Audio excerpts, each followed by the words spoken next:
நல்லது எல்லாம் ஹலால் ஆக்குவாரு. அப்ப ஹலால் ஆக்குகிற ஹராமாக்குகிற அதிகாரம் எல்லாம் இருக்குன்னு சொன்னா அப்ப எந்த வகையில குர்ஆன்ல 4 தானே இருக்குது, வேற வகையான வகி மூலமாகத்தான் ஹராமாக்க முடியும்.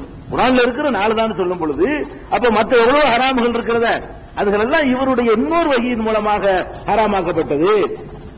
இதை நம்ம விளங்கிக்கிறோம்.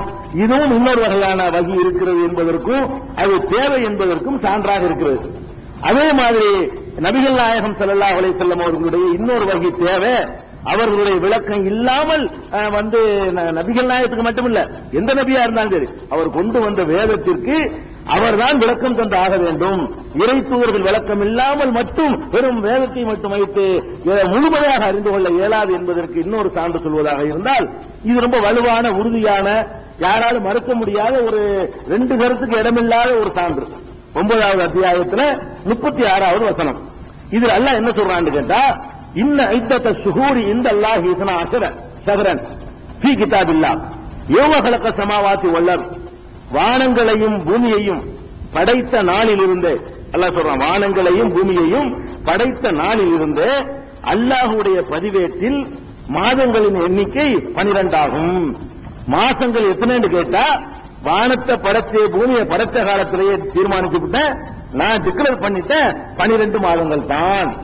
இது பெரிய முன்னறிவிப்பு, இது பெரிய சயின்ஸ், அது ஒரு விஷயம், பெரிய அறிவியல் அடங்கி இருக்கிறது. ஏன்னா 12 மாசம்ன்றது நீங்க உங்களுக்கு எல்கேஜி, இந்த 12 மாசங்கிறது கண்டுபிடிச்சது எப்ப கண்டுபிடிச்சா ஏற்கனவே 10 மாசம் வருஷத்துக்கு, அப்புறம் 7 மாசம், அப்புறம் 8 மாசம் சொன்னா அப்புறமேல 11 ஆக்கி பார்த்தா இப்ப லாஸ்டா 12 நிக்கிறாங்க. இது 1400 வருஷத்துக்கு முன்னாடியே மாசம் 12 தான் சொல்லிருச்சு. 12 ஒரு அதாவது பூமி சூரியனை சுற்றி வருவதற்குரிய காலகட்டம் தான் வருஷங்கிறது. பூமி சூரியனை சுற்றுவதற்கு எடுத்துக்கொள்ளக்கூடிய காலகட்டம் ஒரு வருஷம், அதாவது 12 மாதங்கள் தான் என்று 14 நூற்றாண்டுக்கு முன்னாடி சொன்ன ஒரே நூல் திருக்குர்ஆன் மட்டும்தான். ஒரு 300 வருஷத்துக்கு முன்னாடி பேக்கரிச்சு போனீங்கன்னு சொன்னா 12 மாசம்லாம் ஒத்துக்கிறதுல வரலாம். பலவிதமான காலண்டர்லாம் வந்திருக்கு. அந்த கிறிஸ்துவர் அந்த பாதிரியார் வந்தான்னு செய்யறாரு 12 மாசம் கடைசியை கொண்டு அதான் நீங்க அமல்படுத்திட்டு இருக்காங்க. அதுக்கு முன்னாடி வரைக்கும் வருஷத்துக்கு 12 மாசங்கிறது கிடையாது. அந்த டாபிக் இல்ல. இப்ப நம்ம பாயிண்ட் என்னன்னு கேட்டா, இது அறிவியல பேசணும் வச்சுக்கிடுவோம். இதுல என்ன இல்ல சொல்றான்னு கேட்டா, வானங்களையும் பூமியையும் படைத்த நாள் முதல மாதங்களுடைய எண்ணிக்கை அல்லாஹ்வுடைய பதிவேட்டில் 12, மின்ஹா அர்பஅத்துன் ஹுருமுன், அவற்றில் 4 மாதங்கள் புனிதமானவை அப்படின்னு சொல்றான். ذَلِكَ الدِّينُ الْقَيِّمُ, இதுதான் நேரான மார்க்கம். ஃபலா தظلموا فيهن أنفسكم, அந்த மாதங்களில் 4 மாதம் புனிதம் இருக்குல்ல, அந்த மாதங்களில் உங்களுக்கு நீங்களே அநீதி இழைத்துக் கொண்டு விடாதீர்கள், சண்டை கண்ட போட்டுறாதீங்க, யுத்தத்துக்கு போயிடாதீங்கன்னு சொல்ல வர்றான்.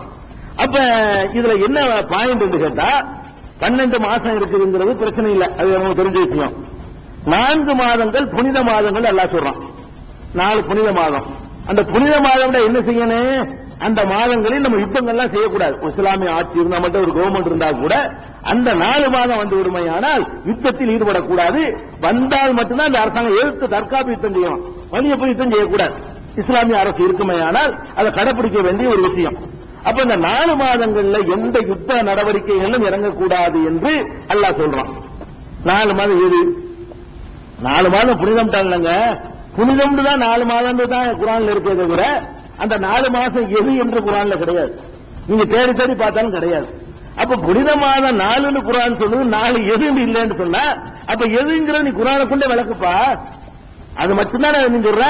நான் ஒரு இஸ்லாமிய நாட்டை ஆட்சி பண்ணிட்டு இருக்கிறேன், எனக்கு இப்ப சட்டம் தெரிஞ்சாகணும், நான் யுத்தம் செய்யறதா இல்லையா, இந்த மாசம் நான் யுத்தம் செய்யணுமா இல்லையா, எனக்கு 4 மாசம் என்ன தெரிஞ்சாகணும். சட்டங்கள் இருக்குது, சும்மா புனிதம் மட்டும் சொல்லிட்டு போகல, அதுல நம்ம நடைமுறைப்படுத்த வேண்டிய ஹுக்கும் அதுல சேர்ந்து இருக்கிறது. ஒரு வரலாற்றை சொன்னா கூட தெரியாத தெரியுது பரவாயில்ல, நமக்கு என்ன கேடுன்னு போயிடலாம். அபு லஹப் நாசமாகட்டும்னா அபு லஹப் யாருன்னு கேட்டா யாராவது ஒரு தந்துட்டு போனா உனக்கு என்ன அமலுக்கு என்ன இருக்குன்னு கேட்பாங்க. அதுக்கெல்லாம் கூட அபு லஹப் யாருன்னு குர்ஆன்ல சொல்லுனா சொல்ல இயலாது. ஆனா அதுக்கெல்லாம் என்ன செய்வாங்க, இதுல சட்டம் என்ன இருக்குன்னு கேட்டுருவாங்க. இதுல சட்டம் இருக்கு. அந்த 4 மாசம் என்னன்னு தெரிஞ்சாதான் நம்ம அந்த 4 மாசத்துக்கு ஒரு அரசு எப்படி நடக்கணும், முஸ்லிம் அரசு எப்படி நடக்கணும் என்பதை தீர்மானிக்கலாம்.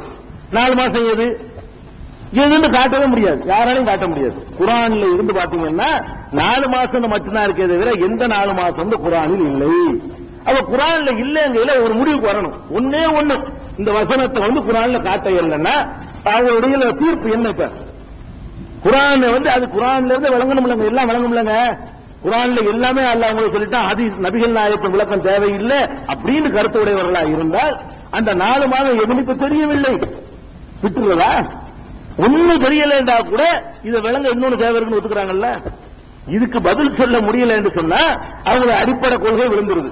இது இல்ல இல்ல அப்படி இல்லன்னா என்ன இல்லன்னா என்ன எப்படி இதை வழங்குறது? அல்லாஹ்வுடைய வேதம் வழங்கணுமே, எனக்கு அல்லாஹ்வுடைய ஒவ்வொரு சட்டத்தையும் நான் அமல்படுத்தி காட்டணுமே, அதுக்கு என்ன சொல்லு? இப்ப அது இல்ல இல்ல இல்ல இவங்களா என்ன சொல்லுவாங்கன்னா பிராக்கெட்ல போட்டு வச்சு காட்டுவாங்க. குர்ஆன் தமிழ் மொழிபெயர்ப்புல 4 மாசம் எதுன்னு சில பேர் பிராக்கெட்ல போட்டு வச்சிருப்பாங்க. அது பிராக்கெட் மூலத்துல இல்ல.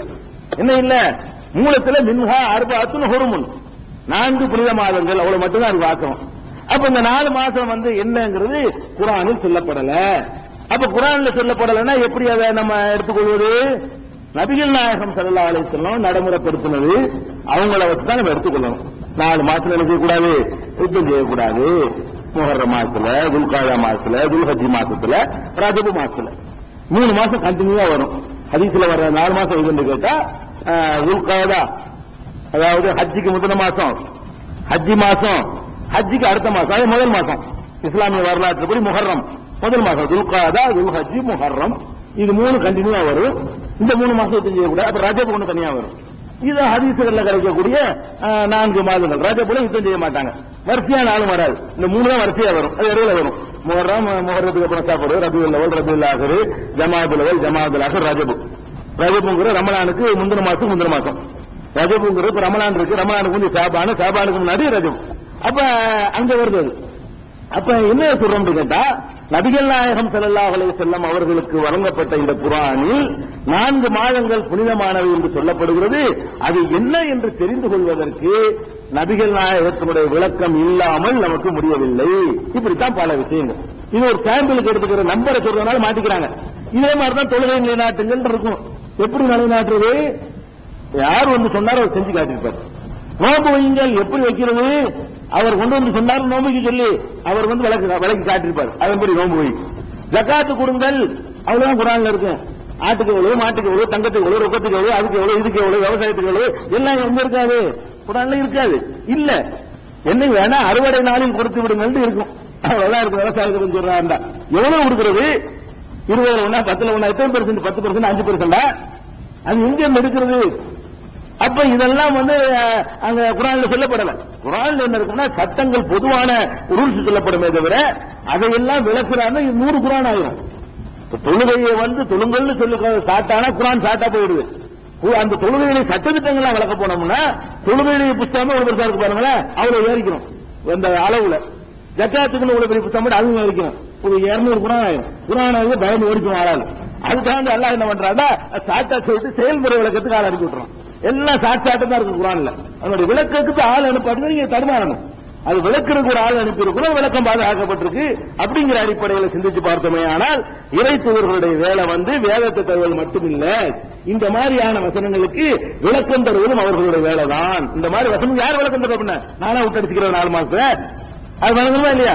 அது ஒண்ணு இருக்கு. இது ஒரு பாயிண்ட் ஆச்சா.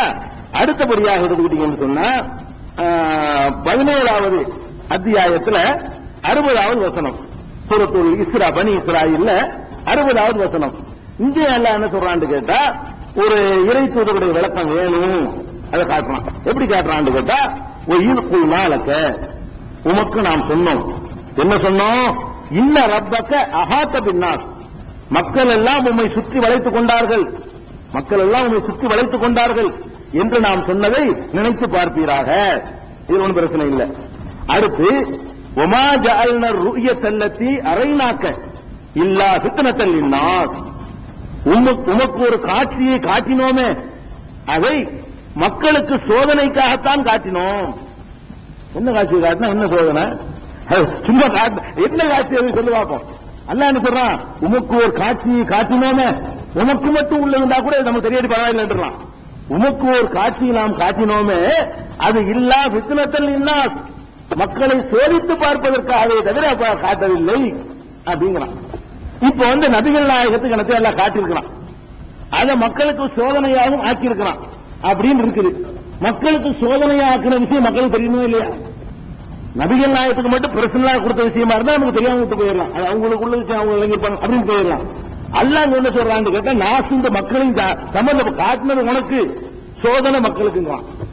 காட்டினதா உனக்கு மட்டும் பிரத்தியமான காட்டல, உனக்கு காட்டுன அது யாருக்கு சோதனை? மக்களுக்கு சோதனை. ருயல்லத்தி அறையினாக்க இல்லா புத்தனத்தல்லின்னா உமக்கு காட்டிய காட்சியை மக்களுக்கு ஒரு சோதனையாக நாம் ஆக்கிறோம், சோதனையாகவே தவிர நாம் ஆக்கவில்லை அப்படிங்கிறான். அப்ப அந்த அல்லாஹ் காட்டின காட்சினா என்ன, என்ன சோதனைண்டா என்ன விளக்கல, குர்ஆன்ல விளக்கல. வாயில வந்து விட்டுதான் அடிப்பாங்க அவங்க தோன்றியத. இது என்னன்னு விட்டு அடிக்கணும்னா ஆள் கொண்டு சொல்லலாம, அது அந்த காட்சியா இருக்கு இந்த காட்சியா இருக்கு ஆளாளுக்கு வாயில வந்து சொல்லலாமே தவிர இது அல்லாஹ் என்னதான் சொல்றாங்கிறது சொல்ல இயலாது. உலகத்தை சொல்ல